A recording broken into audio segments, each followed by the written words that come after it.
Hello everybody, this is Tip Top MTG here today with another Magic the Gathering video. In today's video, I'm going to be playing some Brawl on MTG Arena in celebration of Brawl Week. For those of you who don't know, a couple weeks after a set is released on MTG Arena, I do something called Brawl Week, where every day of the week I do a different Brawl deck based around a different commander that was from the previous set.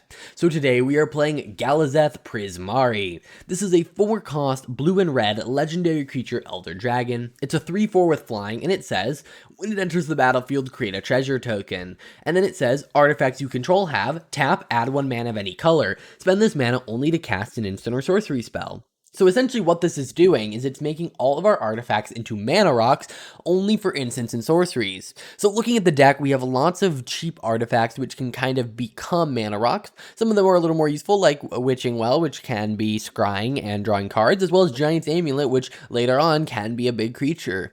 We also have things like Stonecoil Serpent that work well into the late game, and Shadow Spear that can always be good in a deck. The only really, I would say, iffy card here is Scalding Cauldron. But I think it works pretty well. And then the rest of the deck is pretty much just your average instant and sorcery based deck. However, there are a couple key cards that I want to point out. Things like Seize the Spoil, along with Stormkill and Artist also create these treasure tokens. So this deck is almost treasure token themed. Essentially, we are trying to use these treasure tokens to get a lot of mana to either cast our big spells like Magma Opus or Creative Outburst or Elemental Masterpiece or Auron's Epiphany, or we're trying to cast big X spells like Crackle of Power and Culmination of Studies. So it's a pretty awesome deck. It's all about getting up to big mana using a mix of artifacts and instants and sorceries, and I think it's an interesting dynamic that we don't get to see too much. So yeah, why don't we just jump right into this? I'm going to be filming this live, so we might lose our games that we are playing, and we might win, so this will kind of be fun. If you guys want the deck list, it will be in the description down below. Also, if you enjoyed the video, hit that like button and subscribe. This is not the only video coming out this week, so yeah, there's lots of Brawl coming up. Tomorrow's gonna be a pretty exciting one as well. So looking at this hand, it's not very good. We are missing a color. I would argue that you might be able to get away with it, but I just don't think it's really worth it. This hand seems significantly better. We play the tap land turn 1, turn 2 command tower, and then we can hold up Essence Scatter for creatures. Turn 3 we might be able to seize the spoils, guaranteeing us our commander. So yeah, here, it may have, next turn I am going to Mystic Sanctuary. It doesn't feel amazing. If I would have done that in a different order, may have worked out a little bit better, but I did want to kind of have that Essence Scatter up just in case. Korvold is an annoying deck, and I honestly don't think I can let him ramp that much. That could instantly be 5 mana, and I don't think that's very smart letting him get that. I don't love playing Galazeth onto an empty board where he's not generating a ton of value just coming in, but we are just going to have it do that. I didn't cast the Shadow Spear because that would require us to sack the treasure, and I'd rather save the treasure for one of two things, either tapping it for mana with Galazeth or using it to pay his commander tax. And honestly, that's what I really like about him, is that he kind of pays for half of his own commander tax just by entering the battlefield. Alright, Prismari Command's actually looking pretty good here. Creates a mana rock for us and destroys a Solemn, but I'm not too worried about the Solemn. I honestly am considering playing the Efreet Flame Painter, which would then let us maybe cast some stuff later, but I think what we're going to do is maybe set up and play Rutha, and then hold the mana open for a Brazen Borrower. Yeah, I think that's what we're going to do. This will let us maybe copy our Prismari command and generate even more value. So one thing, if we do copy it, we do need to have 2 valid artifact targets, which will kind of stink if we want to just try an artifact. We could also, I guess, do the 2 damage mode. That would make way more sense if we decide to use Rutha to copy. We could also use Rutha to copy Seize the Spoils, which looks pretty good. That means we're paying 3 mana to discard a card. I guess 5 mana to discard a card. Never mind. All right, let's see what he destroys. It could be Galazeth. It could be Rutha. Honestly, that kind of surprises me. Galazeth seems like the threat here, but then again, I can just keep recasting Galazeth. So that could be the logic there. Honestly, I think we play Shadow Spear, and if we can just, equip this. First off, this is an equipment, but it can also be tapped for mana. So you'll notice I'm still able to cast Prismari Command, and I will keep that open along with Brazen Borrower. And of course, again, Galazeth here makes it so we don't actually have to sack this treasure to cast either of those. So I don't like that. And I don't know if there's much I can do. It says each with CMC 2 or less. So this is going to blow up Shadow Spear and that. So I should do whatever I'm going to do now. But I actually just don't think I want to. I think we want to, what we want to do is we want to sacrifice this so that he gets less mana. And then I think that's just, we let the Shadow Spear die and he gets 1 mana. I hope that was enough to mess him up. So yeah, he's gonna go sack and get some lands. Ramping up. That's really good to get out of his hand now. If he did that with his commander out, that would have been immense value. You know, like you notice he's been missing colors, which I kind of find funny. So 2/2 swinging at us. It's fine. We were gaining life. 1 more mana. That kind of sucks that we're missing that, but I think we seize the spoil, discarding the Spectacle Mage, hoping to draw into a land, and even if we don't, we do get that mana rock. We are going to play the Scalding Cauldron because it can be immediately tapped for mana for the Prismari Command, leaving it open. Yeah, looking pretty good at this point. If we can get the Efreet Flame Painter down, that is looking better. You know, we do now have an actual target in there. And then Goldspan Dragon is really awesome in this deck as well. He creates treasure tokens on attack, which is good with Galazeth, but he also means that I can get tons of mana if needed. So yeah. See, that is something worth Prismari commanding, in my opinion.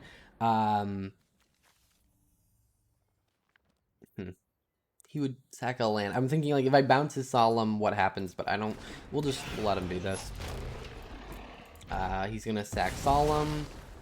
Cool. I have response. Okay, I don't want the Joriel trigger, so we're just going to deal 2 damage and create a treasure token. So we're gonna deal 2 damage to Joriel right here, so he doesn't get that value, and then we're gonna create the treasure token. So just because otherwise, then whenever he sacks a permanent, he gets another permanent, and that just doesn't seem like something we want happening. Okay. Oh, I need to go out of full control mode. Or not. Okay. We can just play the land. Honestly, I think we play the Goldspan. And then I think we just bounce Korvold.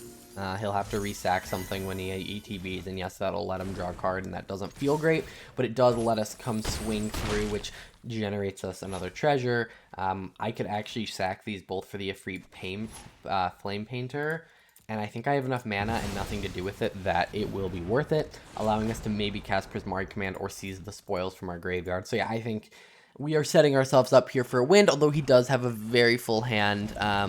That's a little bit terrifying. He has 4 mana. This makes me think he's doing this reactionary-wise, and I don't know what necessarily is the threat here to him.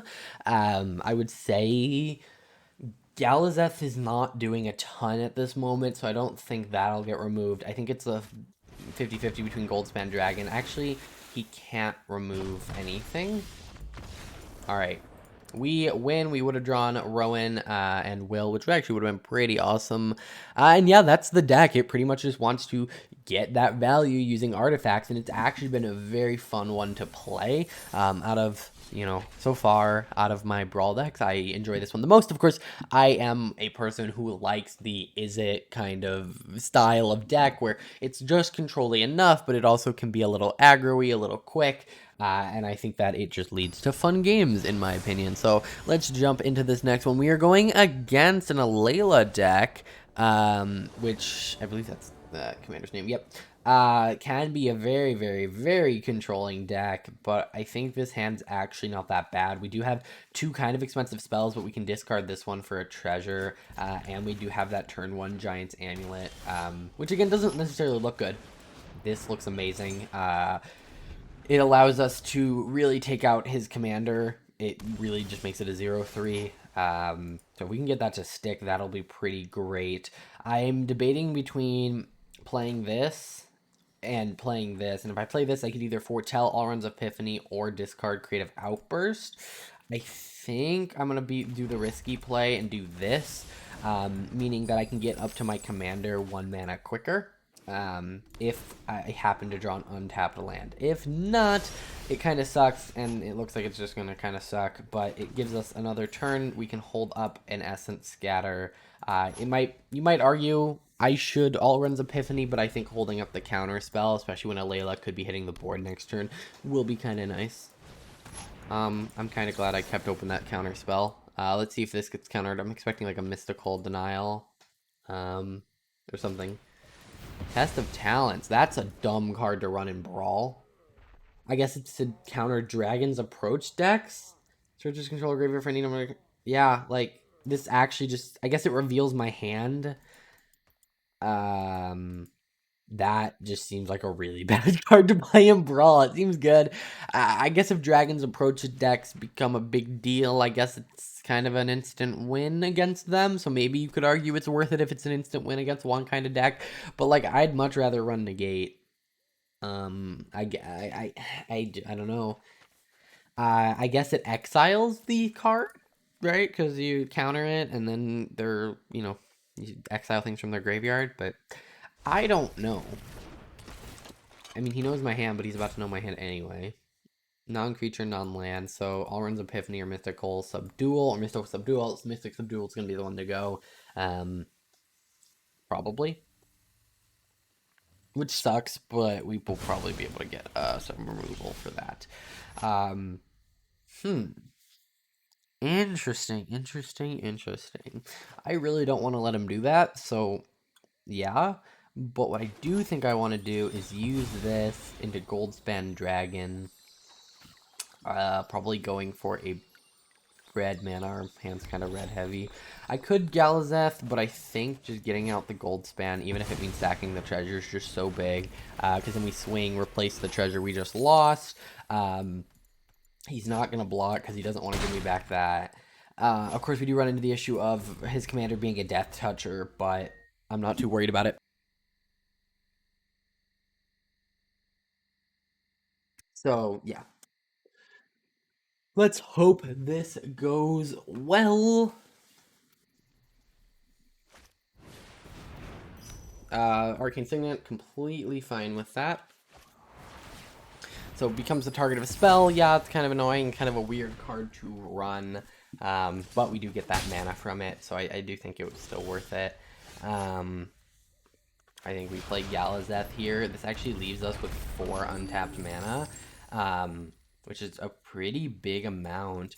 I'm gonna, there's nothing I can do with it necessarily.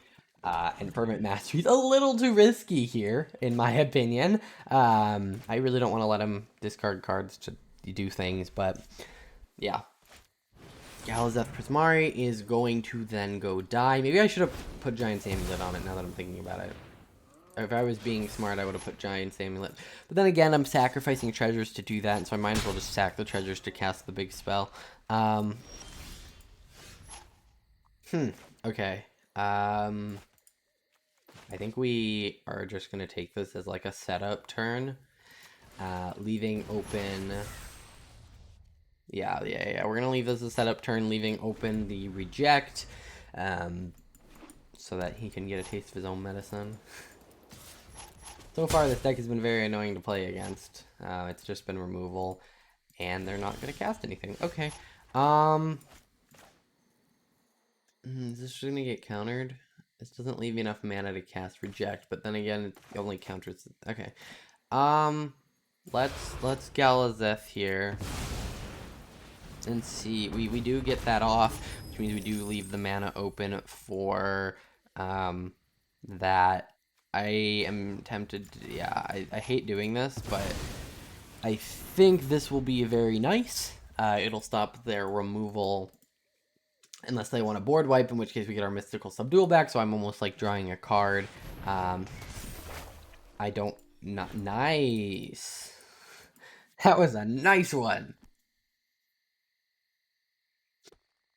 Yeah, apparently he doesn't know how a hexproof works. Um, yeah. So this thing has hexproof. Let's see what happens. This should really, like, he just wasted an entire turn.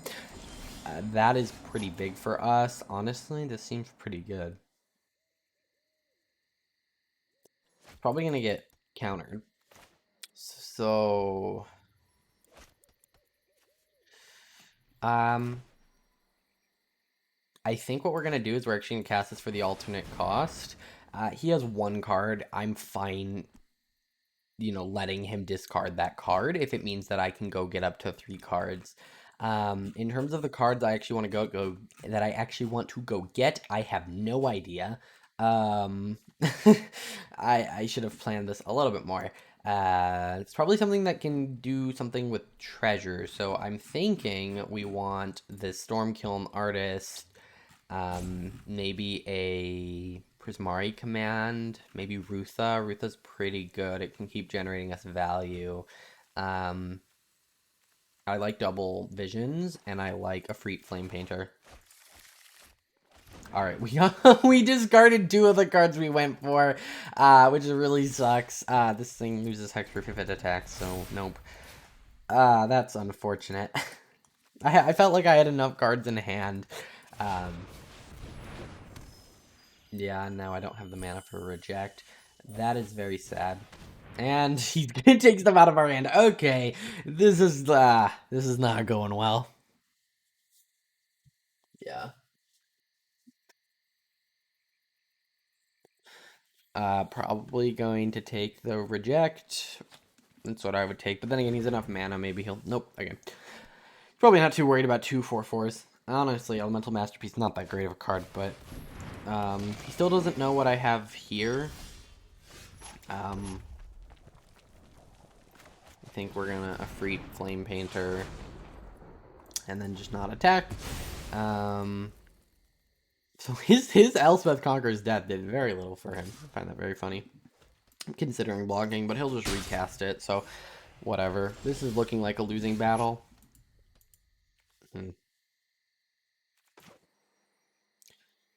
I think this might get countered, but if it doesn't, it's pretty good. We can swing with Galazeth, and if he does get destroyed, that sucks, but whatever. Let's see what happens. I'm assuming the Efreet Flame Painter is being blocked, but if he is, he's trading. If he's not, I'm getting to cast some spells from my graveyard, including potentially a like Fervent Mastery. So I get to cast an instant or sorcery without paying its mana cost. I'm going to choose this one. So I get to deal 5 damage to any target. So I get to do 2 of these things. So I honestly think Luris is enough of a threat where I should be doing that. I get to put one of these into my hand. I don't know. We don't have enough mana to really get Rutha going, but then we're gonna deal damage again. I get Mystical This is just going. This is probably one of the best swings I've had. Yeah, let's cast it. Why not? I kind of want Rowan. I kind of want Magma Opus. Is there a way I can just win the game? This feels like a very winnable situation here. I think we might want to go with Blind Epiphany, because that's kind of a fun card. No, we'll go with Crackle with Power and see what we discard. Oh, you've got to be kidding me. This is backfired so heavily. So that I can really only do this for 10. Okay, he's just going to concede, yeah. That makes sense. I could, get a lot of value with my Flame Painter. I would say that is what won us the game. Again, we kind of just outvalue our opponent there, which has kind of been a theme the last 2 days. But yeah, that was really, really fun. That is going to do it for this video. I'm going to pop up the deck list really fast right here. Again, it will also be in the description down below, so if you want to check that out. Also, again, hit that subscribe button. I'm going to be doing stuff all this week. It's going to be a blast. I will see you guys in the next one. Bye.